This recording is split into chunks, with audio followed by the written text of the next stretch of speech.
It starts with a single sentence, just a handful of words that seem harmless on the surface. You're 8 years old, sitting at the dinner table, and someone says it. Maybe it's about behavior. Maybe it's just about existing in a way that someone else finds easier to love. And in that moment, something invisible shifts inside you. You don't cry. You don't argue. You just absorb it.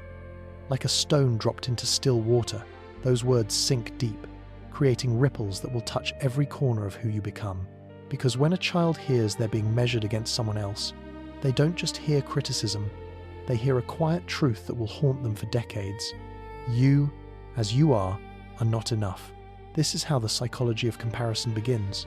Not with violence, not with obvious cruelty, but with a simple, repeated message that you are always in second place in someone else's race. And here's what most people don't understand. The damage isn't in being compared once. It's in the repetition. It's in hearing it so often that it becomes the lens through which you see yourself. Every achievement measured against someone else's. Every mistake proof that you were right to doubt yourself all along. And slowly, without even realizing it, you stop living your own life.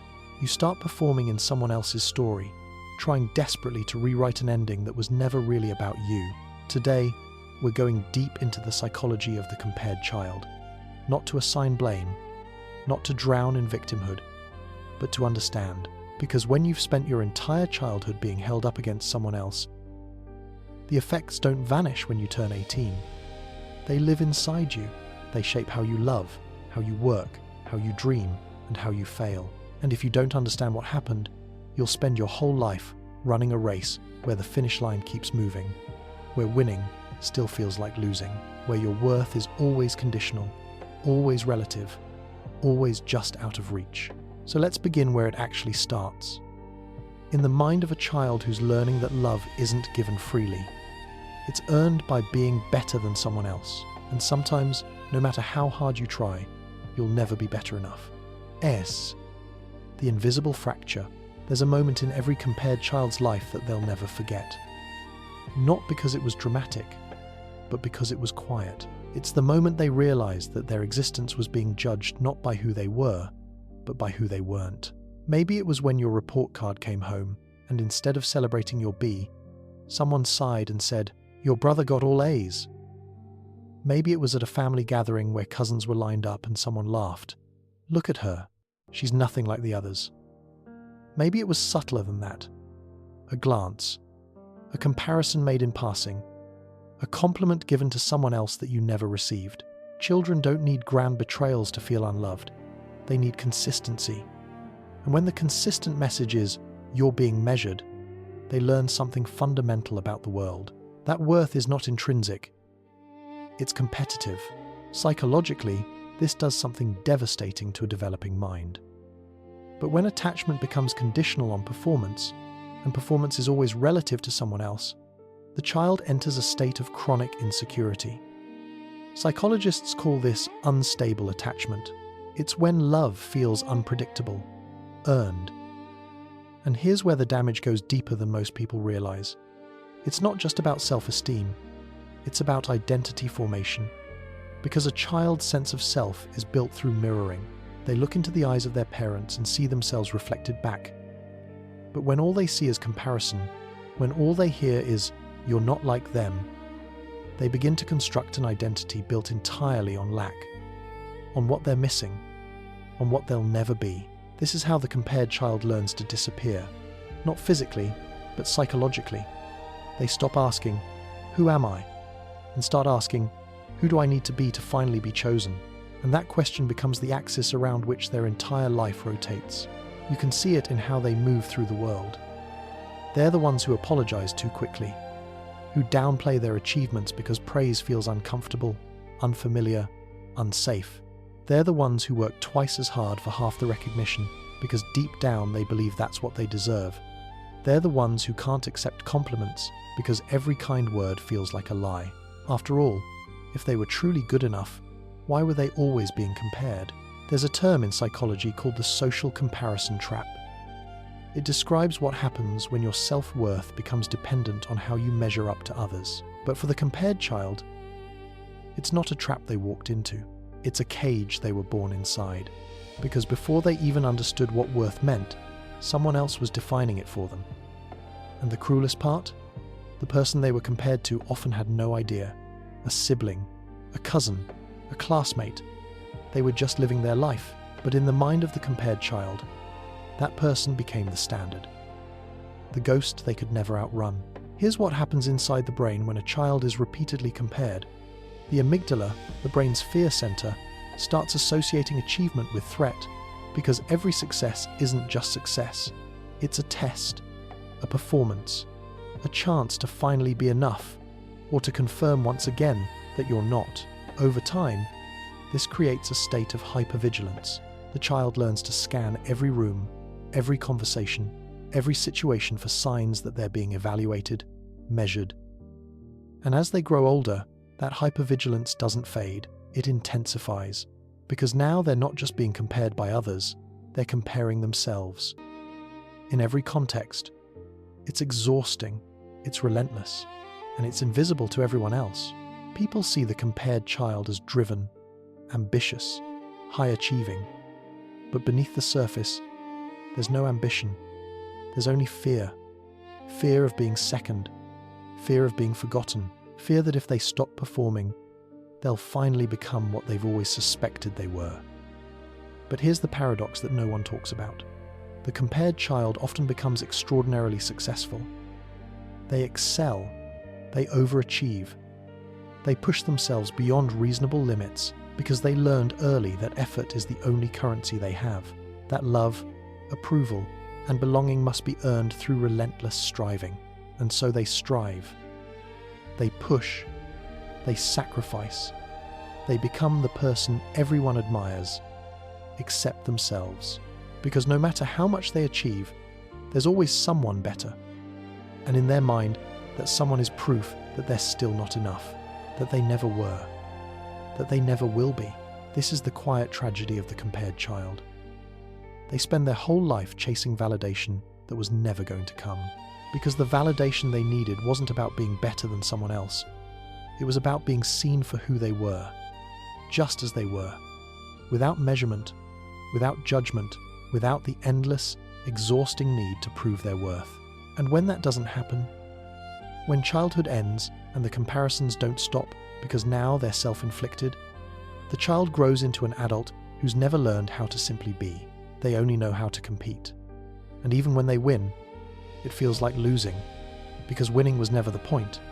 Being enough was. And no trophy, no achievement, no external success can ever fill the space left by a childhood spent being told you're not quite right, not quite them, not quite what we wanted. That space, it stays empty until the day you finally turn around and face it.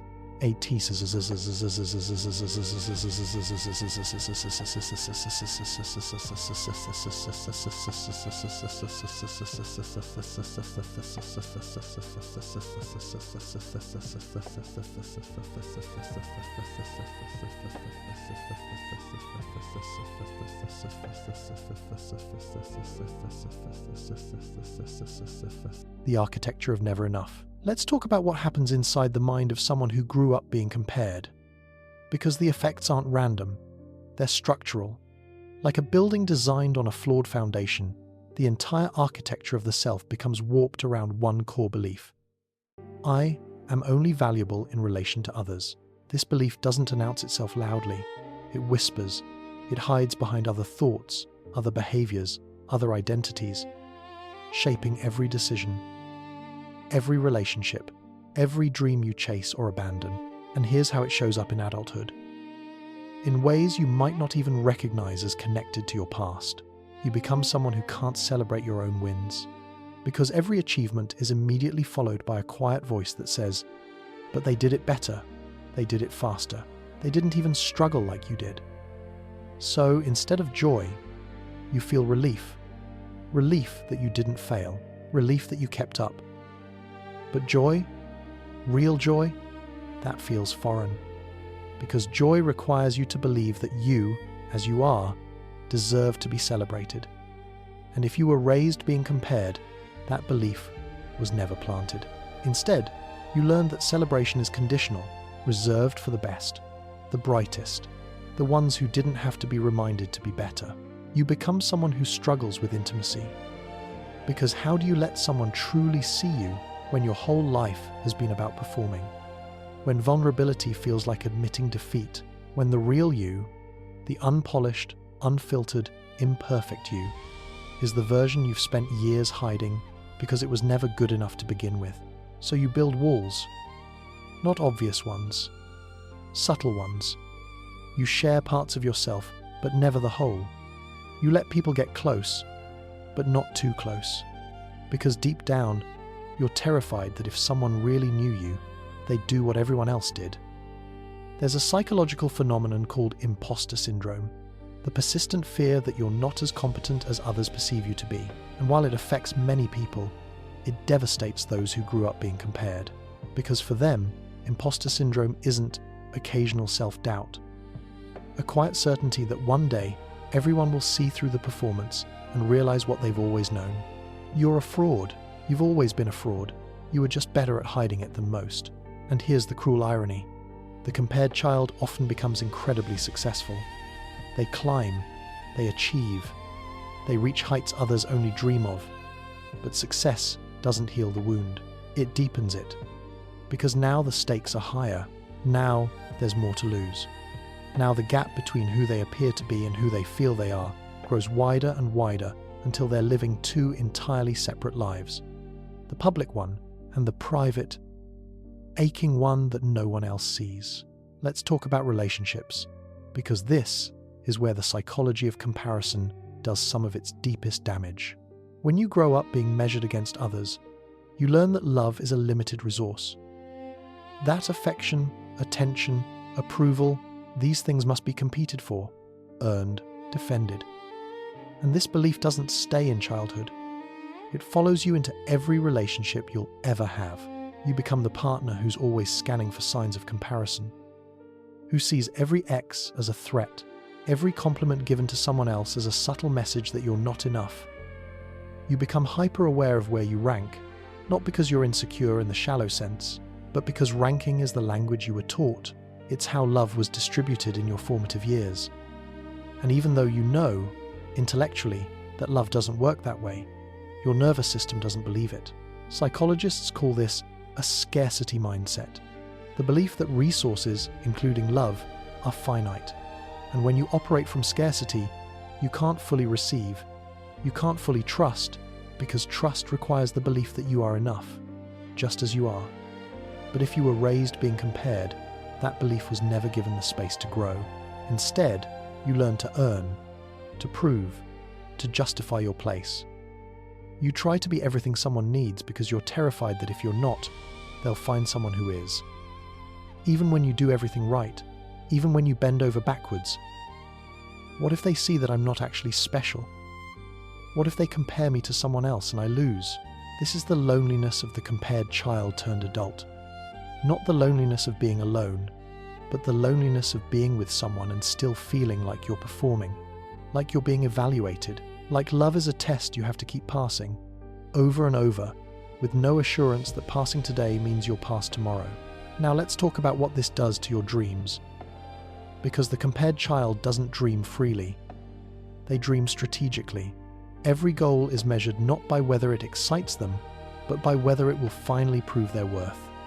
Will this achievement make them proud of me? Will this finally be enough? And so they chase things that look impressive on paper. Things that sound good when you say them out loud. But inside, there's a hollowness. Because they're not chasing what they want. They're chasing what they think will finally make them valuable. And here's the devastating part. Even when they get there, even when they achieve the thing they thought would fix everything, it doesn't. Because the wound wasn't about lack of achievement. It was about lack of unconditional acceptance. And no amount of success can compensate for that. No recognition, no external validation can ever fill the space left by a childhood where your worth was always contingent, always relative, always just slightly out of reach. This is what psychologists call the hedonic treadmill. The phenomenon where achievements bring temporary satisfaction, but the baseline quickly resets. But for the compared child, it's not just a treadmill. It's a trap. Because they're not chasing happiness. They're chasing enoughness. And enoughness, when it's defined by comparison, is a horizon that retreats with every step forward. So they keep moving, keep striving, keep pushing. That without the achievements, without the performance, without the relentless effort, there's nothing left. No inherent worth, no reason to be chosen. And the saddest part? Most people looking at the compared child turned adult see someone who has it all together. Someone successful, driven, accomplished. They see the armor. They don't see the wound beneath it. They don't see the exhaustion, the constant vigilance, the fear that one misstep, one failure, one moment of being less than will confirm what they've believed all along, that they were right to compare you, because you were never actually enough. But here's what I need you to understand. That belief, it's not truth. It's just a story told to you before you were old enough to question it. A story that became so familiar you started believing it was fact. But stories can be rewritten, and wounds, even deep ones, can heal. The question is, are you ready to stop running? Are you ready to turn around and face the voice that's been chasing you your whole life? The one that says you're only valuable when you're better than someone else? Because until you do, until you confront that voice and realize it was never yours to begin with, you'll keep living in a world where nothing is ever enough. Where every success is followed by a new comparison, where joy is always conditional, where peace is always just out of reach. And that's no way to live. Not for another day, not for another year, not for the rest of your life. 8. The quiet rebellion. So what happens when the compared child finally grows tired? When the endless performance becomes too heavy? When they wake up one day and realize they've been living someone else's definition of success? Sometimes nothing happens. They continue. They push through. They convince themselves that this is just how life is, that everyone feels this way, that the exhaustion, the doubt, the constant measuring is normal. But sometimes something shifts.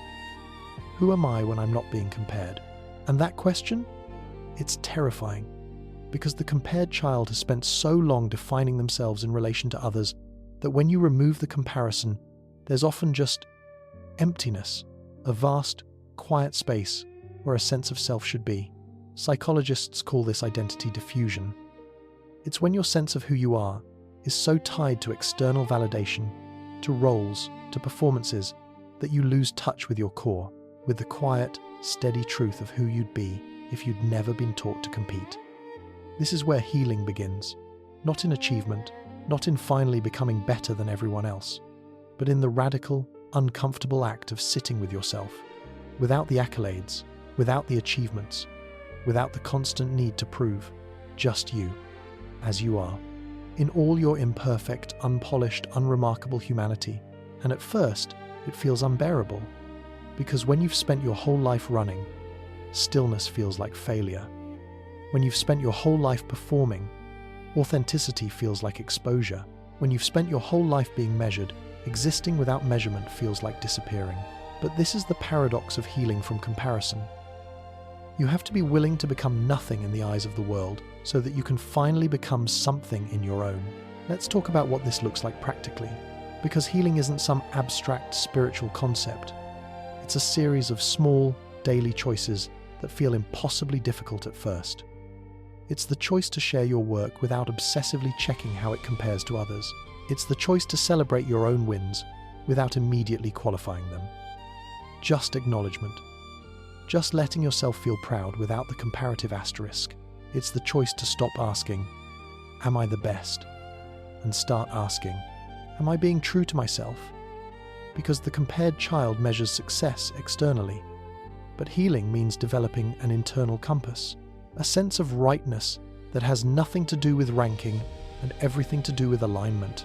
It's the choice to sit with discomfort when someone else succeeds, to notice the knee-jerk reaction, the quiet voice that says, "But what about me?"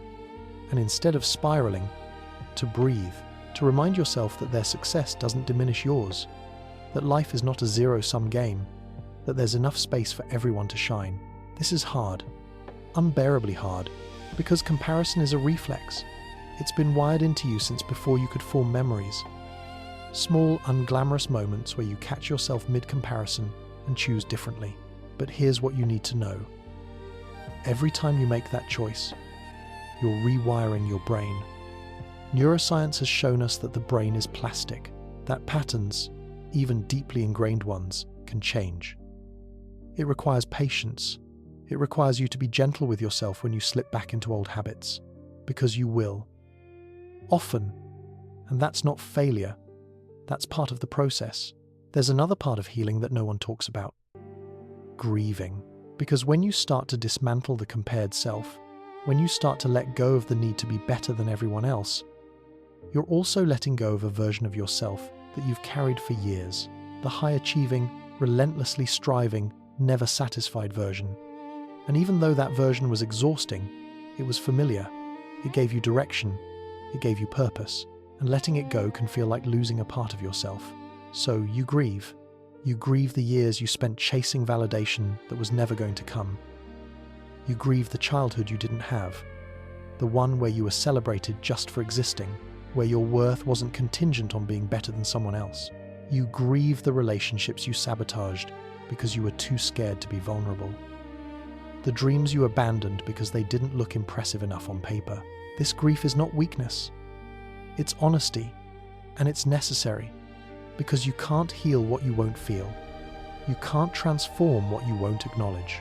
And the compared child has spent so long numbing, performing, and pushing forward that stopping to grieve feels almost impossible. But it's in that grief that something shifts, because when you allow yourself to feel the full weight of what was done to you, not to drown in it, but to witness it, you also give yourself permission to let it go, to stop carrying it, to stop letting it define every choice you make. And slowly, almost imperceptibly, you begin to hear a new voice. Not the one that compares, but the one that simply is. The one that says, you're okay, just as you are. Not because you're better than someone else, but because you exist, and that's enough. At first, you won't believe it. That voice will feel like a lie. Because you've spent so long in the world of comparison, that unconditional worth sounds naive, childish, unrealistic. But the truth is, that voice was always there. It's the voice you were born with. Before anyone told you that you needed to be more like someone else, before achievement became a condition for love, before you learned that your value was relative, that voice, it's still there, quiet, patient, waiting for you to stop running long enough to hear it. And when you finally do, when you finally let yourself believe that you are enough, not because of what you've done, but because of who you are, something extraordinary happens. You stop competing. You stop measuring. You stop living your life as if it's a race someone else is winning, and you start living it as if it's yours. Fully, completely, unapologetically. This doesn't mean you stop striving. It doesn't mean you stop growing or achieving or pursuing your dreams, but the motivation changes. You're no longer running from inadequacy. You're moving towards something true, something that excites you, not because it will prove your worth, but because it resonates with who you are. And that shift? You start choosing relationships based on connection, not comparison. You start taking risks, not because you need to prove something, but because you're curious. Because for the first time in your life, you're not asking, will this make me better than them? You're asking, will this make me more myself? And that question? That's freedom. But let me be clear. This journey isn't linear. There will be days, weeks, even months where you slip back into old patterns, where you find yourself scrolling through someone's achievements and feeling that familiar ache, that quiet voice that says, see, they're better, you'll never catch up. And in those moments, you have a choice. You can spiral, or you can pause, breathe, and remind yourself of the truth, that their path is theirs, and yours is yours. That comparison is a trap you no longer have to fall into, that you are allowed to exist without being measured. This is the quiet rebellion. Not loud, not dramatic, but steady, consistent. A daily choice to reject the lens you were given and see yourself through your own eyes instead. And maybe one day, you'll wake up and realize that the voice of comparison has grown quieter, that you went an entire day without measuring yourself against someone else, that you felt joy, real joy, without the asterisk, without the qualification, without the fear that it will be taken away. And on that day, you'll understand. The compared child didn't need to become someone else. They just needed to stop trying to be anyone but themselves. June. The letters you'll never send. There's something the compared child carries that they rarely speak about. Letters, not real ones, but the kind that live in your mind. The things you wish you could say to the people who shaped you. The explanations, the confrontations, the truths you've held back because saying them out loud feels too big, too messy, too risky, so they stay inside, folded carefully, stored in the quiet corners of your mind. And every now and then, you take them out, read them silently, wonder what would happen if you ever sent them, but you don't. Because part of healing isn't about getting closure from others, it's about giving it to yourself. Still, let's honor those letters. Let's speak the unspeakable, because sometimes the most powerful thing you can do is name what was never named. To the parent who compared you, I know you didn't mean to hurt me. I know you thought you were motivating me, pushing me to be better, to reach higher, to not settle. 兄弟們，解氣靠嘅係硬實力。舊年列裝嘅6架殲20同埋055大區無錫艦、大連艦全部形成戰力，南海島礁嘅雷達24小時釘實，美軍喺度喐下手腳，我哋第一時間就知。But what you didn't realize is that I wasn't settling. I was just being a child. And every time you held someone else up as the standard, you taught me that I wasn't the standard, that I was the backup, the rough draft, the version that needed fixing, and I tried. I tried so hard to be what you wanted, to earn the pride I saw you give to others so easily. But it was never enough, because the goal kept moving. Every time I got close, you raised the bar, and I learned that love, in our house, was conditional. I don't hate you, but I need you to know that your words shaped me, and not always in the ways you intended. They taught me to doubt myself, to see my reflection only in comparison to others, to believe that my worth was something to be proven, not something inherent. I'm working on forgiving you. To the sibling I was compared to, you didn't ask for this. You were just living your life, being yourself. And somehow, you became the standard I could never reach, the ghost I could never outrun. And I resented you for it, not because you did anything wrong, but because every time you succeeded, I felt like I failed. And I'm sorry, because you deserved to be celebrated without my jealousy shadowing it. You deserved a sibling who could be happy for you without the quiet ache of inadequacy. But I didn't know how, because our relationship was built on comparison before either of us could choose otherwise. I want you to know that I see you now, not as the standard, not as the one I'll never be, but as a person, flawed, human, trying to figure it out just like me. And maybe, if we're both willing, we can build something new, something that isn't built on who's better, but on who we actually are, to the version of myself who tried so hard. I see you.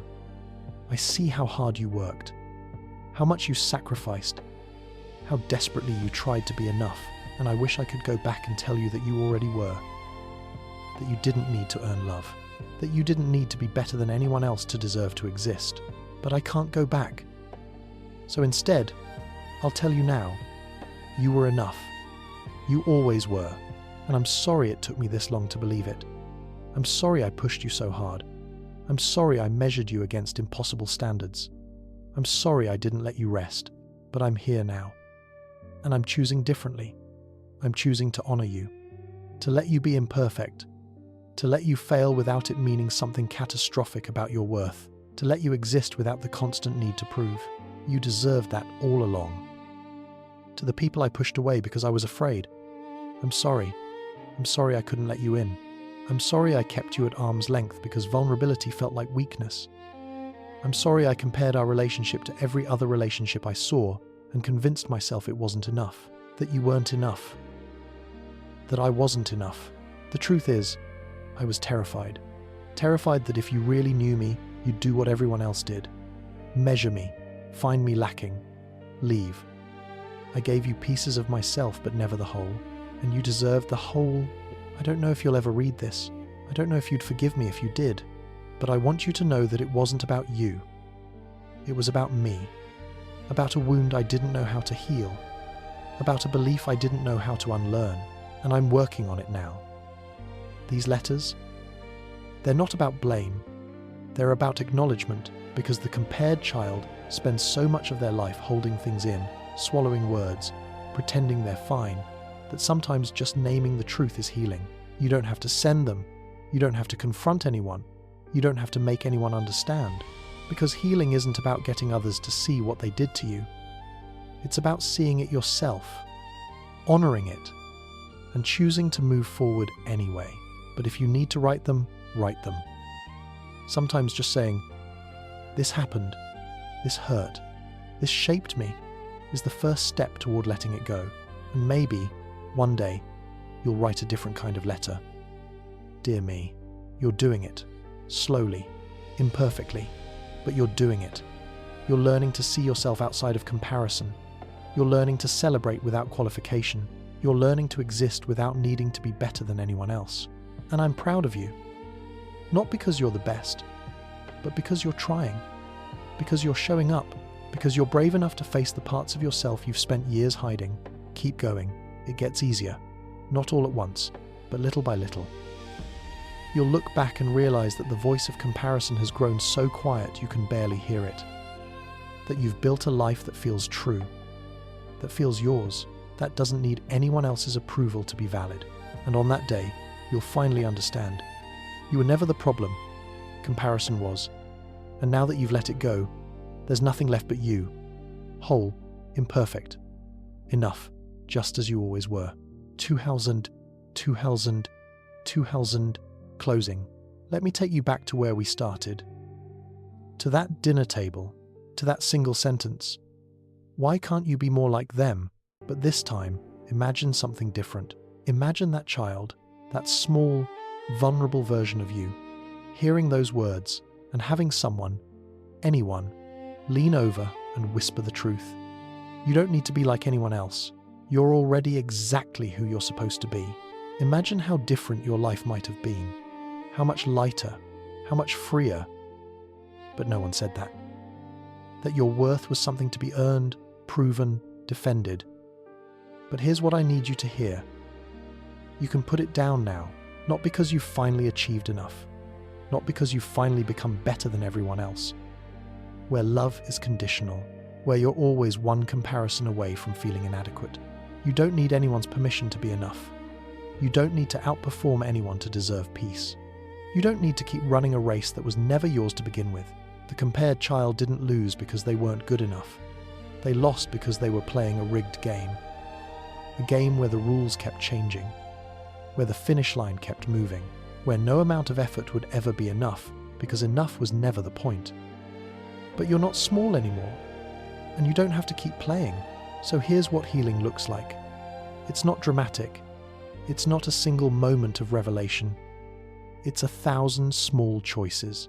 To speak kindly to yourself, to celebrate your wins without the asterisk, to let yourself be seen without the performance, to choose connection over competition, to choose presence over perfection, to choose yourself again and again, even when the old voice whispers that you're not enough.